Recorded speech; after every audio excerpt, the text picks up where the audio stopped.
Good morning students. আজ আমরা তড়িৎ ক্ষেত্র সংক্রান্ত আরেকটা ইম্পর্ট্যান্ট প্রবলেম নিয়ে আলোচনা করব। আগের ভিডিওতে আমরা আলোচনা করেছিলাম যে প্লাস কিউ আধানে আহিত আর ব্যাসার্ধের একটা রিংয়ের কেন্দ্র থেকে এক্স দূরত্বে পি বিন্দুতে তড়িৎ ক্ষেত্র প্রাবল্যের মানটা আমরা কত পেয়েছিলাম, K Q X by R square plus X square to the power 3/2। এবং এই প্রাবল্যের অভিমুখ কোন দিকে ছিল? যদি বলেছিলাম রিংটা ধনাত্মক আধানে আহিত হয়, তাহলে প্রাবল্যের অভিমুখ হবে রিংয়ের কেন্দ্রগামী যে অক্ষ, সেই অক্ষ বরাবর বাইরের দিকে। আজ আমরা আলোচনা করছি ধনাত্মক আধানে আহিত বা প্লাস কিউ আধানে আহিত আর ব্যাসার্ধের একটা চাকতির জন্য চাকতির কেন্দ্র ও থেকে এক্স দূরত্বে পি বিন্দুতে তড়িৎ ক্ষেত্র প্রাবল্যের মান। তো এটা নির্ণয় করার জন্য আমি চাকতির কেন্দ্র ও থেকে ওয়াই দূরে এবং ওয়াইকে ব্যাসার্ধ ভেবে নিয়ে ডিওয়াই বেধের একটা সরু রিং কল্পনা করলাম। যেহেতু রিংয়ের বেধ এতটাই ক্ষুদ্র যে আমি ধরে নিতে পারি এই রিংটাতে যে পরিমাণের আধান রয়েছে সেটাও হবে খুবই ক্ষুদ্র। এখন এই রিংটাতে কি পরিমাণের আধান রয়েছে আমরা আগে সেটা নির্ণয় করি। সেটা হলো DQ. DQ is equal two আমরা কি পাবো, 2πy dy। এই 2πy dy এটা হলো এই যে ডিওয়াই বেধের রিং এর ক্ষেত্রফল ইন্টু সিগমা। আজ আমরা একটা নতুন অক্ষর পেয়েছি, দ্যাট ইজ সিগমা। সিগমা হলো একক ক্ষেত্রফলের আধান বা আধানের ক্ষেত্র ঘনত্ব, ইংরেজিতে বলা হয় সারফেস ডেনসিটি অফ চার্জ। অর্থাৎ একক ক্ষেত্রফলে যদি কিউ পরিমাণ আধান থাকে, তাহলে এই রিংয়ের 2πy dy এই ক্ষেত্রফলে কি পরিমাণের আধান থাকবে, 2πy dy ইন্টু সিগমা। এখন এই প্রবলেমটাকে সলভ করার জন্য আমাদেরকে এই রিংয়ের যে প্রবলেমটা ছিল সেটার একটু হেল্প নিতে হবে। কীরকম? এই যে ওয়াই ব্যাসার্ধের আমরা যে রিংটা কল্পনা করেছি, আমরা ফার্স্টে নির্ণয় করি এই রিংয়ের জন্য রিংয়ের কেন্দ্র থেকে এক্স দূরত্বে পি বিন্দুতে প্রাবল্যের মান কত হবে। সেটা হবে d E. D E is equal to কত হবে? আমরা জানি রিংয়ের জন্য রিংয়ের কেন্দ্র থেকে এক্স দূরত্বে প্রাবল্যের মান কি লিখবো আমরা, d E is equal to k into q. এখানে যে রিংটা ছিল তার আধান হচ্ছে ডিকিউ, তাহলে কিউ এর জায়গায় আমরা লিখলাম ডিকিউ ইন্টু এক্স, কেন্দ্র থেকে পি বিন্দুর দূরত্ব, কেন্দ্র থেকে পি বিন্দুর দূরত্ব এক্স যা আছে তাই রেখেছি, ডিভাইডেড বাই আর স্কোয়ার। এখানে রিংয়ের ব্যাসার্ধ ছিল আর, এখানে এই যে রিং কল্পনা করেছি তার ব্যাসার্ধ হচ্ছে ওয়াই, তাহলে আর এর জায়গায় লিখলাম Y, that is Y square plus X square to the power 3/2। তাহলে এই যে ক্ষুদ্র রিং তার জন্য রিংয়ের কেন্দ্র এক্স দূরত্বে, কেন্দ্র থেকে এক্স দূরত্বে পি বিন্দুতে প্রাবল্যের মান আমরা পেয়ে গেছি। এখন কে ইন্টু ডিকিউ মানটা আমরা বসিয়ে দেবো, 2πy into sigma into x into d y divided by x square plus y square to the power 3/2। Therefore আমরা কি করব, এই সমীকরণটাকে আমরা যদি ইন্টিগ্রেশন করি তাহলে পুরো চাকতিটার জন্য পি বিন্দুতে আমরা পেয়ে যাব লব্ধি প্রাবল্যের মান। আচ্ছা, এখন দেখো এই ইন্টিগ্রেশনটাকে আমরা পারফর্ম করছি ওভার ওয়াই, সেই জন্য কে 2π সিগমা এক্স এগুলো সব হচ্ছে কনস্ট্যান্ট কোয়ান্টিটি, এগুলোকে আমরা ইন্টিগ্রেশনের বাইরে নিয়ে আসছি, 2 পাই কে সিগমা ইন্টু এক্স, ইন্টিগ্রেশনের মধ্যে থাকছে y dy divided by x square plus y square to the power 3/2। এবারে এই ইন্টিগ্রেশনের লিমিট কত হবে? y এর মান সর্বনিম্ন হতে পারে 0 এবং y এর মান সর্বোচ্চ কত হতে পারে? এই চাকতির যে ব্যাসার্ধ সেটা, দ্যাট ইজ ক্যাপিটাল আর। আচ্ছা, এই ইন্টিগ্রেশন সমাধান আমরা খুব সহজে করতে পারি। আমরা সাপোজ ধরে নিচ্ছি x square plus y square that is equal to z. X square plus y square that is equal to আমরা ধরে নিচ্ছি সাপোজ জেড স্কোয়ার। আচ্ছা, এখানে এক্স একটা কনস্ট্যান্ট কোয়ান্টিটি, এর ডেরিভেটিভ কত হবে? 0। তাহলে আমরা কত পেয়ে যাব? 2y into d y that is 2z into dz, therefore y dy is equal to z dz। আমরা এই মানটাকে এই সমীকরণে এবার বসাচ্ছি।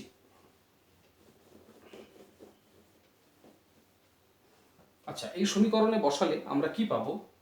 e is equal to 2 pi k sigma into x integration y dy that is equal to z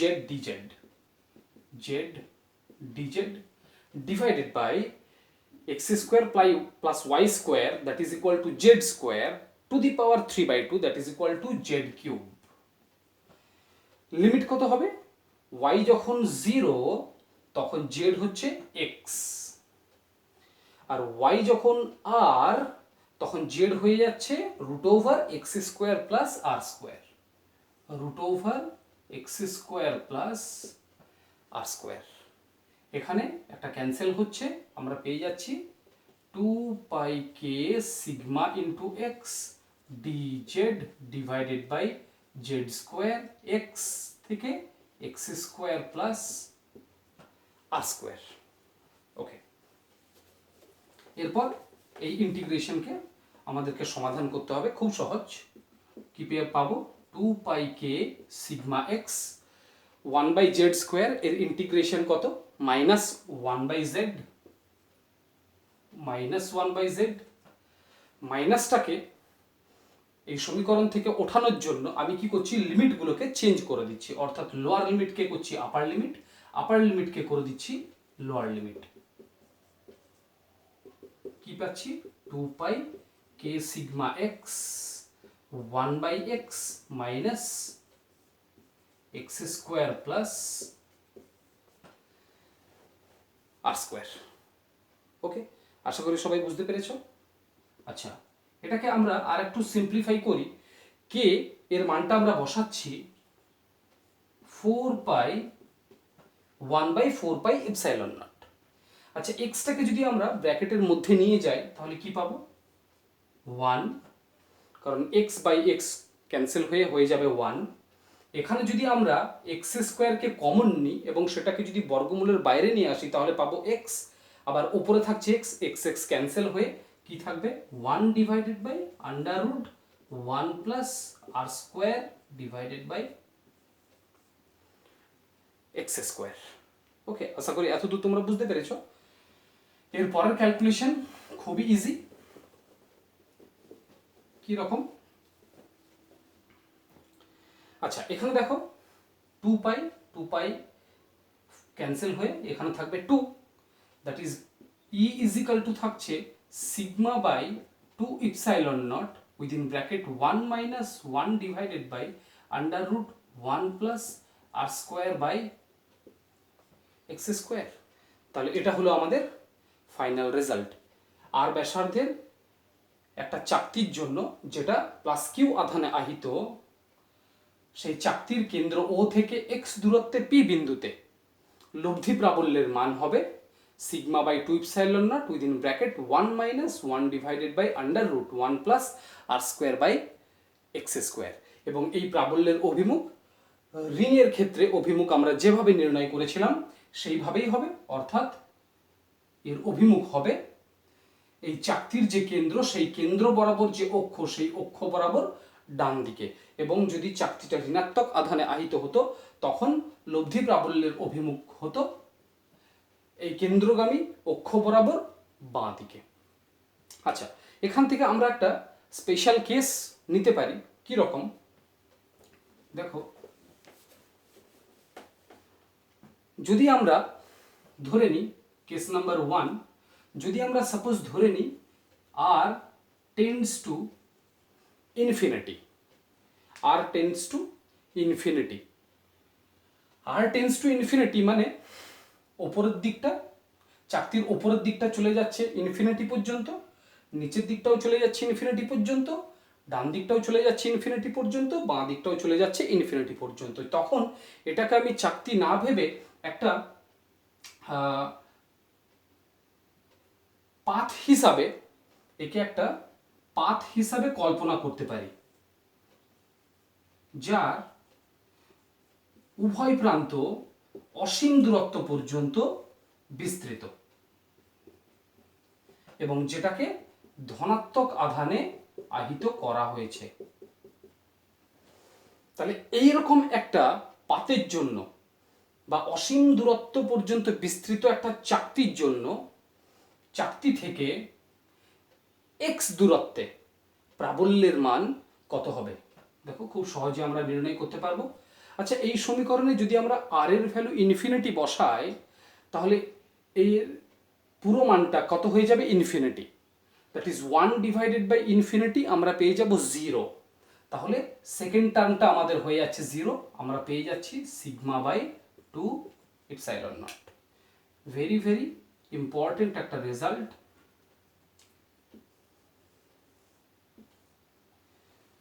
very very important একটা result. আমরা কি দেখছি?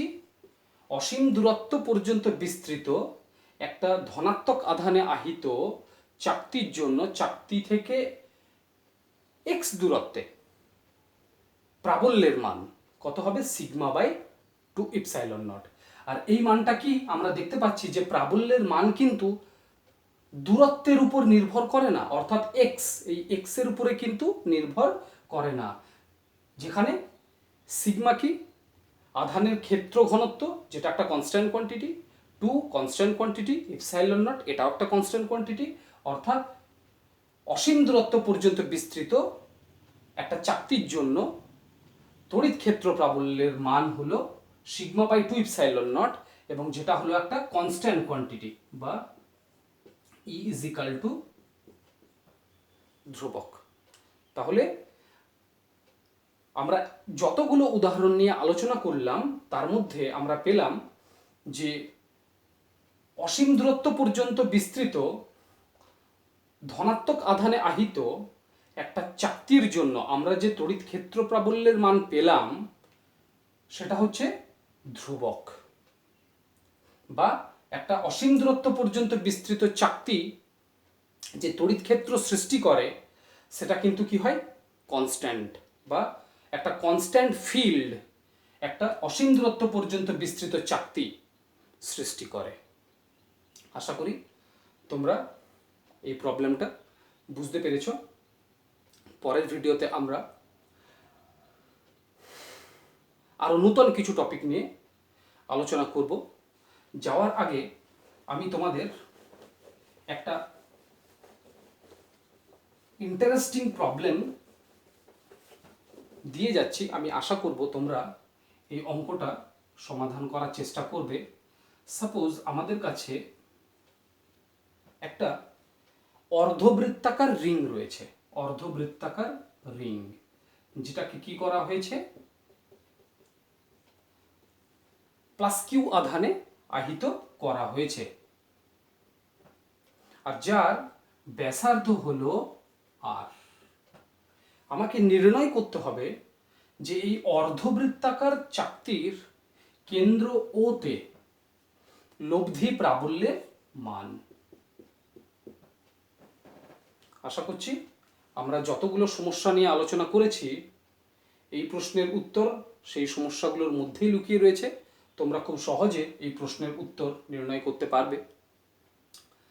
যদি এই টপিক রিলেটেড বা তড়িৎ ক্ষেত্র সংক্রান্ত কোনো সমস্যা তোমাদের মনের মধ্যে থাকে আমাকে অবশ্যই কমেন্ট বক্সে লিখে জানিও, আমি তার উত্তর দেওয়ার চেষ্টা করব। ওকে।